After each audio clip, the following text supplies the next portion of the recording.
দিনের শেষ বলে নাইট ওয়াচম্যান খুররাম শেহজাদ হলেন বোল্ড। দিনের শুরুতে যিনি বাংলাদেশকে দুঃস্বপ্ন উপহার দিয়েছিলেন তার উইকেট নিয়েই শেষ করল বাংলাদেশ। আর তাতে রাওয়ালপিন্ডির দ্বিতীয় টেস্টের তৃতীয় দিন শেষ করে 21 রানে পিছিয়ে থাকলেও টাইগার শিবির আছে স্বস্তি। প্রথম ইনিংসে বাংলাদেশ 262 রানে অল আউট হওয়ার পর পাকিস্তানের এই মুহূর্তে স্কোর বোর্ডে 2 উইকেটে 9 রান। নিজের প্রথম আর ইনিংসের দ্বিতীয় ওভারে হাসান মাহমুদের আঘাত। খানিক আগেই ব্যাট হাতে 51 বলে 13 রানের ইনিংস খেলে বাংলাদেশকে স্কোর বোর্ডের পুঁজি বাড়িয়েছিলেন তিনি। এবার ভূমিকা রেখেছেন বল হাতে।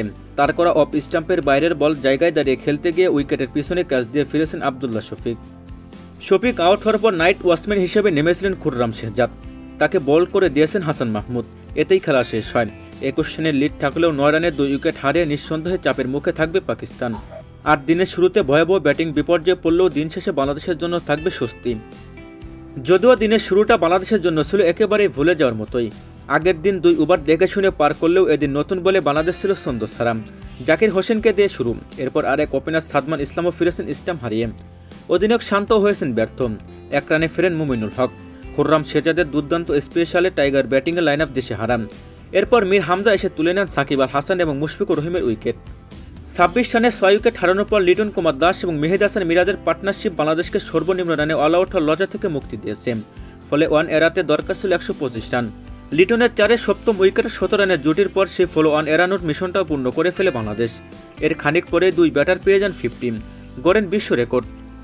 মিরাজ 124 বলে 78 রান করে 7 গড়ে ফিরলে ভাঙে সপ্তম উইকেটে দুজনে গড়ে 165 রানের সেই জুটি। ততক্ষণে অবশ্যই একটি বিশ্ব রেকর্ড গড়ে ফেলেছেন লিটন মিরাজ।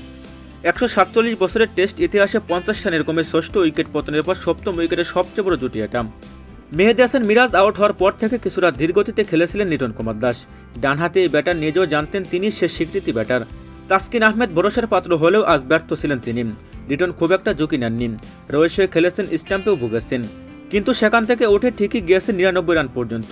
এরপর আবার খানিকটা স্থিরতা। শেষ পর্যন্ত 4 মেরে 3 অঙ্কের ম্যাজিক ফিগার স্পষ্ট করলেন। ক্যারিয়ারের চতুর্থ সেঞ্চুরি এটা। 171 বল খেলে পেলেন সেঞ্চুরির দেখা। 26 রানে 6 উইকেট পতনের পর লিটন বাংলাদেশকে টেনে নিয়ে গেলেন 162 রান পর্যন্ত। উড়িয়ে খেলতে চেয়েছিলেন। বাউন্ডারি লাইনে সাইম আইয়ুব নিয়েছেন ক্যাচ। সালমান আগার বলে যখন লিটন আউট হয়েছেন তখন তার নামের পাশে 138 রান। নাহিদ রানা অবশ্য এরপর কিছু করতে পারেননি।